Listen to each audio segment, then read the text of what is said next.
Well, hi, and welcome to day 2 of the 5-day do-it-yourself business video course, where I teach you how to make great-looking videos using just your phone. Now, you might be asking yourself, what's up with a bird? Number 1, to keep your attention. Number 2, to keep your attention, and he's going to be our model for the day, because, come on, who doesn't like birds? I mean, except for me before having one. So before starting, I hope you downloaded the Filmic Pro app so it's easier to follow along. However, I do want to let you know that a few features are actually premium and they're actually quite main features. So I want to let you know that everything you're going to learn here today is mainly theory so that you can apply this to any app you're using. So class is in session, and today you're going to finally learn what those pesky complicated terms mean, like ISO, shutter speed, aperture, white balance, and frame rate. I mean, you probably already know what frame rate is, but still want to go over it in case you don't. So starting off with white balance. So it's like it says in the name, it simply balances your whites so they actually look white. Now this could be a very in-depth topic, so we're gonna keep it simple. So you have warmer and you have colder tones of light, both measured in Kelvin. So the higher you go on the Kelvin scale, the colder it gets. The lower you go, the warmer it gets. For example, right now I'm being shot from a light that's about 5,700 Kelvin, if I'm not mistaken. I am being lit by two sources, a colder tone source and a warmer tone. So every time you balance your whites, you want to balance to the main source of light that's hitting you. Oh, where he went. Okay, got him back. So the way we set our whites is actually quite simple. Now, the only thing you need to do is grab a sheet of paper or something white. Could be a shirt, could be a wall, anything. Just set it here. So we're now gonna need our model for now. So I'm just gonna lay him here. He doesn't want to get off me. Okay, he's gonna go come with me then. And let's open up the app, shall we? So I hope you can see me. I hope this is focused. Okay, great. So now, as you can see, a lot of buttons here. Don't worry, we're just taking a look at white balance for now. But the square one is simply the focus, where you're focused at, and the circle one is the exposure, aka the brightness. So as you can see, I point at the paper, it gets darker. I point at the shadows, it gets lighter. So you can find the white balance here on the bottom left, right here. And as you can see, it's on auto right now. So we don't want that. Let's just mess it up a bit on purpose. So let me see. Yeah, like this. As you can see, our white is not white anymore. It's just blue. And we don't want that. So the way we balance it is we go over here and we just set it until it looks about right. Now this could be a bit finicky and a bit complicated. So to make it easier on you, just simply go back to the white balance. This is a better method, by the way. You go turn it on auto white balance. You simply point at the sheet of paper, wait until it balances, until it stops, and then you lock it back again. Okay, now you got white balance.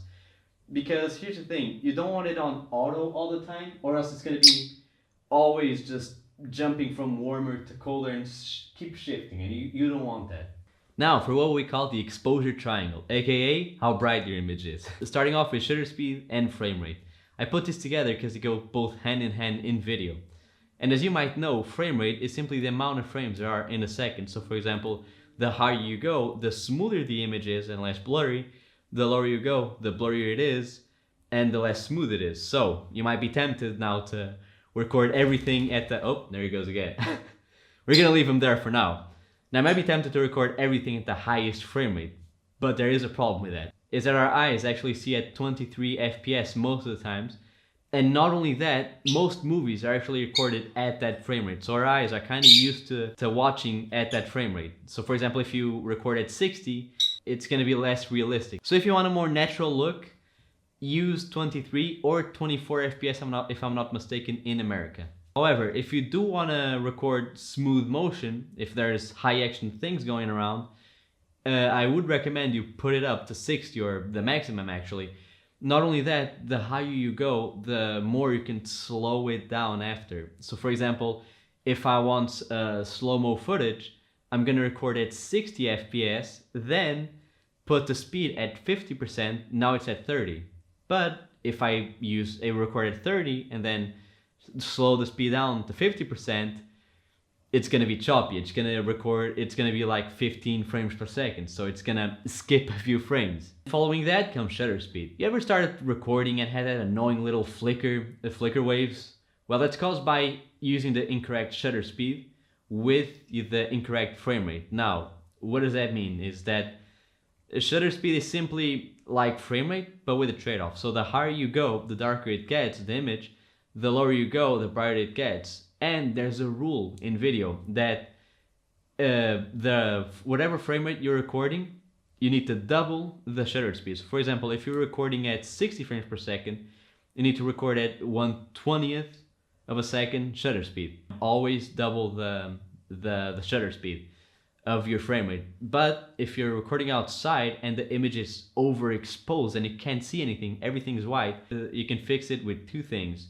Either an ND filter, which is simply sunglasses for your lens, and you can simply just up the shutter speed. Now, it's not like the video is going to be broken if you do that. So if you're recording outside and the image is like overexposed, everything's white, you can't see anything, you can just increase the shutter speed, no worries. It's not the end of the world if you do that.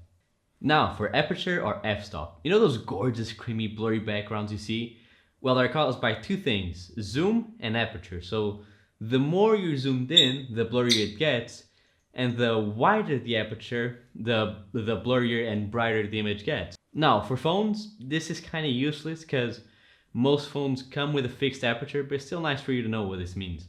So the aperture is simply the blades within the camera lens which open up to let more light in, making the image blurrier, and when you close it, it gets darker, but you can see everything. So for example, if you're doing photography and you want everything in focus, you'd put the aperture at a higher amount. So for example, f6 or f7, and to achieve a blurry background, you'd want, for example, an f2.8. As you can see right now, I'm recording at an f2.8, so it's focused on me, but the background's blurrier. So that's all you need to know. The lower you go on the aperture, the brighter and the blurrier the image gets. The higher you go, the more is in focus and the darker the image gets, as you can see in these following examples. And finally, ISO.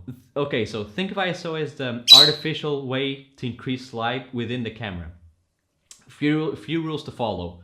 Always keep the ISO as low as possible, and just focus on increasing the brightness everywhere else. So for example, the lighting, the shutter speed, the aperture if your phone allows it to, or if you're using a camera of some sorts, and then you move on to ISO. And I say this because when you increase ISO, the image actually gets noisier and grainier because it's not physical brightness, it's digitally produced, it's artificial, as you can see in the following examples. Now let's put everything into action right now. I hope our model doesn't fly away because we're kind of gonna need him right now, but yeah, let's just put him here. Hope he doesn't fly. Yes, he does fly. Okay, so let's put him back here. Okay, I think he's good there. Okay, so let's turn on the app and we're gonna go from reticle over here. I'll click on the top left and click into manual. Now we have control over everything. As you can see, he's gonna fly away probably. Hope not. I have control over focus here on the right side, ISO here, shutter speed, and zoom. And also aperture. Now, as you can see, the image is underexposed. So now let's expose it correctly. First, let's open up our aperture. Let's up the ISO a bit if he keeps running away. Let's up it up to 406. As you can see, he's correctly exposed. He's looking good, maybe too overexposed. Okay, now we're looking good. As you can see, we got all the details. We can see everything. It's looking great. However, I do want to let you know that you don't need to worry that much about the ISO being at 322. As long as it doesn't go over 600. So as I was saying, as long as it doesn't go over 600, you're good. Because this range doesn't affect the image that much. Because most cameras actually record at 600 ISO when you're using f-log. Don't worry what that means. This means it's a color profile with more data, so it kind of looks black and white. And before you go, let me just expose this again because our model keeps running away. So 148, because it was actually recording at 24, so never mind. So 148. Now there's a few features before you go that I want to show you, which is over here reactive or peaking, but peaking puts everything black and white, but reactive. As you can see, not here. Let's put it in manual again. As you see, everything that's highlighted green is in focus. Again, turn it on. It's extremely useful, or else you're not going to know what's in focus and what's not. Another thing you're going to want to do is turn off on your guides here on the top right corner. As you can see, it's off. Now it's on. Because in the next tutorial, we're going to be looking at composition and lighting, and you're going to use these guides a lot, most of the time actually. And that, just click here on the bottom right, and you're recording. Look at how great he looks. Let me just up the exposure just a tiny bit. Okay, there you go. Maybe it's too overexposed. Okay, now he's looking gorgeous, don't you think? Now just click here, then you can go look it back. Over here on the bottom right, play button. There you go. So, that wraps up day 2 of the 5-day course. I hope this was easier for you than it was for me to record, because this little guy just keeps running away. Also, another thing, I left a cheat sheet on the email, and moving forward, I'm gonna leave a cheat sheet in every email so that you can always refer back to it if you're having any doubts, so you don't need to watch the whole video again. Just refer back to the cheat sheet. Oh, and as for the things you learned here today, it can transfer to any other app, so don't worry. You can use your Pro Mode on your phone, you can use any other app. I actually recommend using other apps because this one has a few important features that are locked off behind the premium.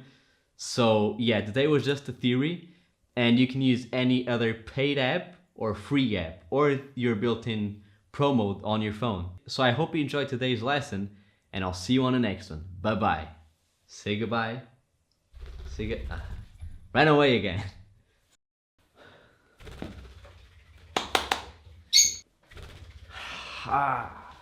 And your zoom. Now he's gonna fly. You saw that, he was getting ready.